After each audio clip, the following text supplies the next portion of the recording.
Welcome to Greystoke Studio. I purchased this place in 1993 and it's been updated several times.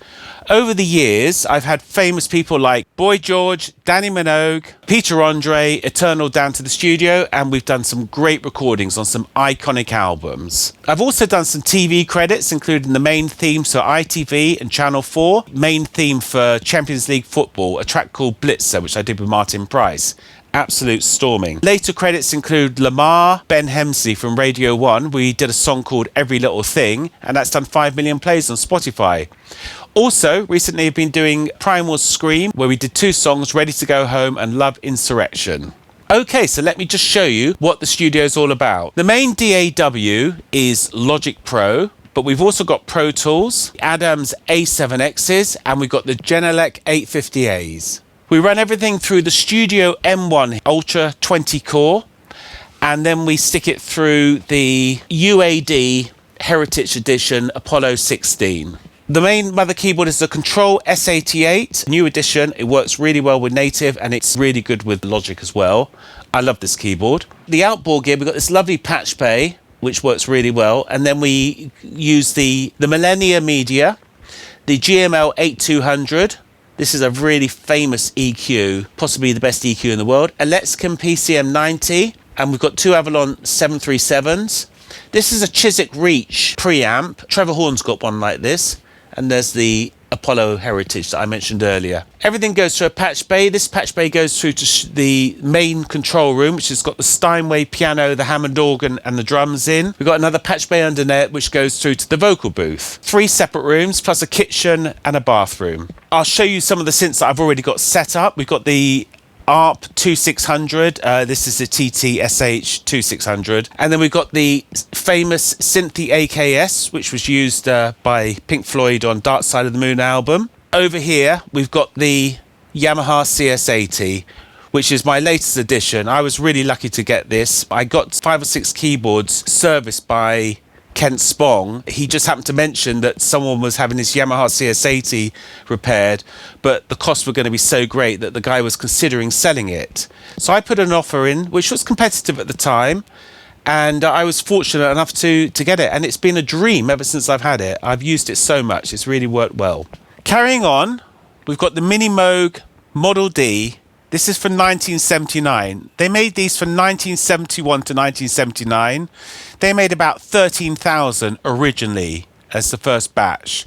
They've got fantastic filters and are widely recognised as the best monophonic synth ever made, and they have a great bass sound. In 2016, they made the reissue, which is pretty much the same as this. It's got better MIDI implementation, the tuning on it's better, but it's lost a little bit of the character of the original.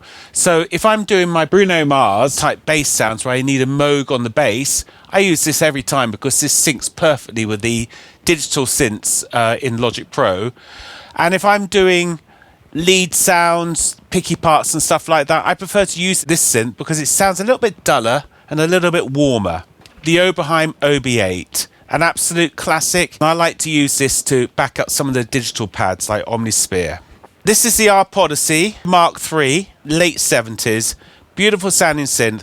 I've got versions of every single one of these synths on my YouTube channel. This is 2 oscillators, ARP's reply to the Mini Moog. A little bit thinner, but it's much more crazier, and you've got a lot of parameters, so you can do some crazy sounds. Every time I get this synth out, I get totally inspired. The Jupiter-8, one of the more famous synths, possibly the second best analog synth ever made after the Holy Grail, the CS80. I love this synth. It's got 16 oscillators, 8-note polyphonic, and you can layer the 2 sounds. So this is actually set up to layer. It's got a great arpeggiator in. The filters sound wonderful. It's got the low cut and the high cut filters, and it's a very flexible synth, and it kind of does everything pretty good and some things better than any other synth. So it's a really good workhorse. If I have to do a session, I'm only allowed to bring 1 synth. It's going to be this because it can do everything. Roland VP330 Mark II. It's a vocoder. Absolute awesome sounding synth. Is what Herbie Hancock used on Sunlight and what was used heavily in the very late 70s and early 80s. This is the JD800. I love the sound of this, and it's one of the last digital synths, which has got a slider for every parameter. Here we have a Prophet 5. This one's a Rev 3.0. It had a retrofit MIDI. It's got 40 memories. The Prophet 5s are great. They've got this amazing polymod section, which allows you to oscillate bank A of oscillators with bank B of oscillators, so you get some wild sounds. I will do a instruction video on this later. My original Prophet 5, I bought this in 1980, Rev 3.2, and it's been upgraded. So it's got 120 memories and it's got MIDI. I used this along with the Mini Moog and the Oberheim Xpander a lot in the 80s and the 90s when I was doing my massive session scene. This has been on a lot of hit records, including a lot of soul-to-soul records. Next, we've got the Juno106. Basically, I had a Juno106 and I sent it in to be repaired, and the repair guy just said, oh, you know, the main chip's gone on it, you can't repair it. So I went round a week later to pick it up, and I said, I've come to pick up my Juno106, and he said, oh, I'm sorry, mate, we've broken out for parts. You know, it's broken, so we assumed you didn't want it. I was really annoyed. Shortly after, they brought out replacement chips for it, so they could be upgraded if the chips broke. I just kept seeing these Juno106s go up in price. I think the original one, I only paid a couple of £100 for it. I saw the Juno go up and up in value all the time, missing the fact that I couldn't play this awesome synth anymore. This really hurt. So in the end, I went out and bought a replacement Juno.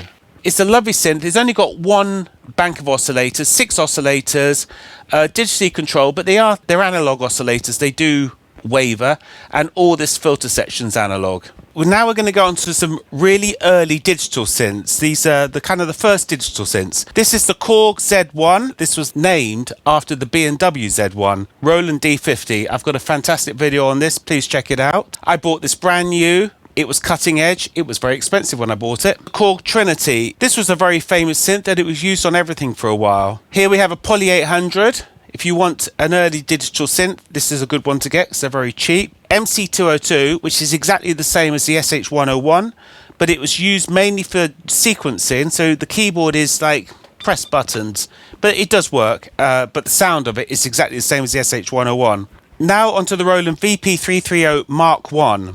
There's a little story about this. I was doing a session, we needed a vocoder, so I hired a vocoder. It was a Mark I, I got it from Dreamha. It was the most awesome sounding synth you've ever heard, so I thought I need to buy one. So I bought this, the Mark II, which I've showed you earlier. This has got MIDI, and it sounds pretty good. Then this got offered to me. I said, no, I've already got a vocoder, I don't need one. They said, well, look, just try it out. I tried it out and it sounded awesome. It sounded like the one from Dreamha. So that's why I've got two. And it's nice to have the Mark I and the Mark II. The M1, it was a staple in the 90s, and there were certain synths you just had to have, and the M1 was one of them, and it's great for that dance piano sound. This is another synth that's similar to the Juno106. It's got digital oscillators and it's got an analog filter section. 8-note polyphonic, but it's got 4 oscillators per note. It was the pre-runner to the Korg Wavestation. I've done a video on this, the Roland SH101, an absolute classic.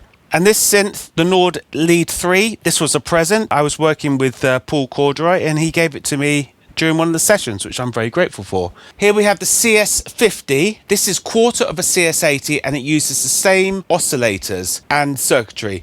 So I bought this so that if any of the chips go in the CS80, I can take them out of this as a replacement. Hopefully I won't need to do that, but who knows, in 10 years time, these chips are becoming very, very rare. They only ever made 750 CS80s, so Yamaha's never going to restart making the CS80 chips because they would only sell 750 times 16 chips. This is a wonderful synth. I've done a demo of it. Please check it out. This is a piano keyboard. It also has electric piano, clavinet and organ. I've used this as my master keyboard since 2001, 23 years. It's been absolutely brilliant. The action on it is absolutely awesome. I really like the piano action on this, but for modern technology, using the native synths and using the polyphonic aftertouch on the CS80 emulations, you have to have a modern keyboard. So I've replaced this with the Contact S88, which has polyphonic aftertouch. This is the Roland Piano Plus 70. My engineer, Ed Stokes, found this outside his house, lent against the bins.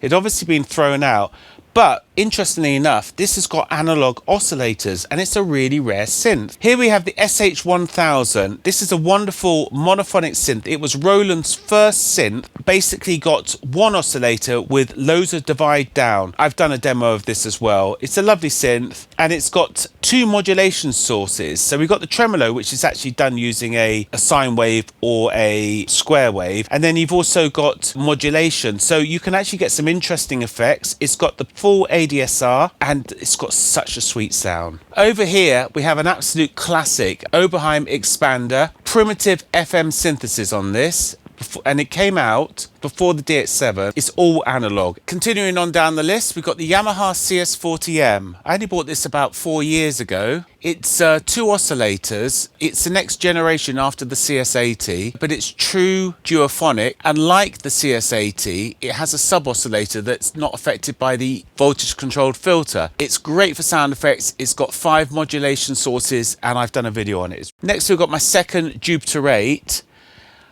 The reason why I bought this was I initially bought one because I was desperate to get one and I felt that if I didn't buy one I was going to miss out.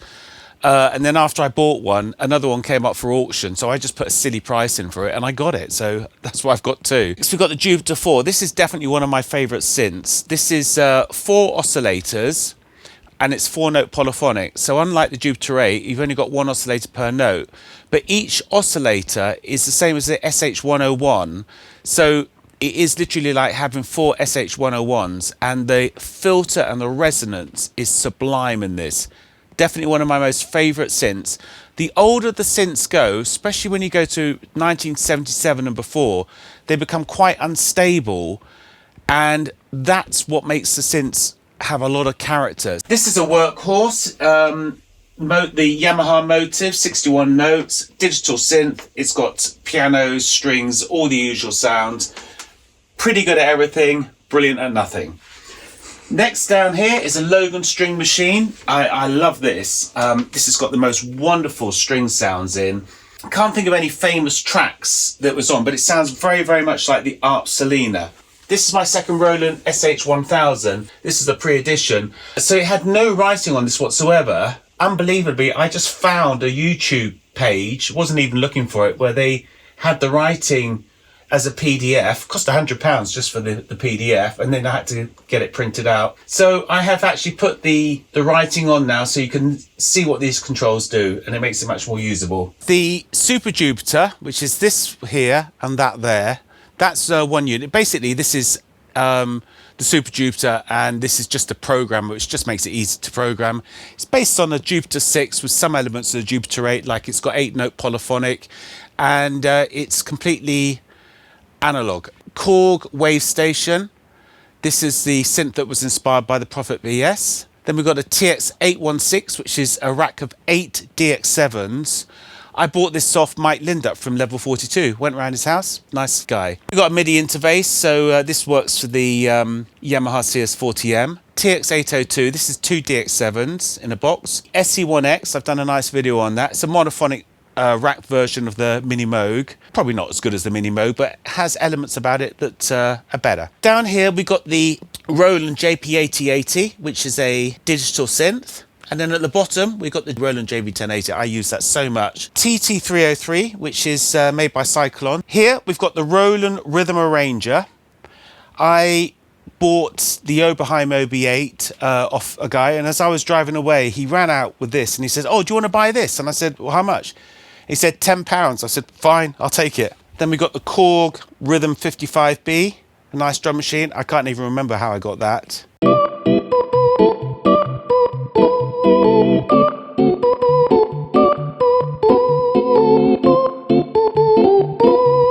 Thanks for watching part A of my studio tour. In part B, we'll be covering the real keyboards like the Steinway and Hammond, and we'll be looking at my guitars as well.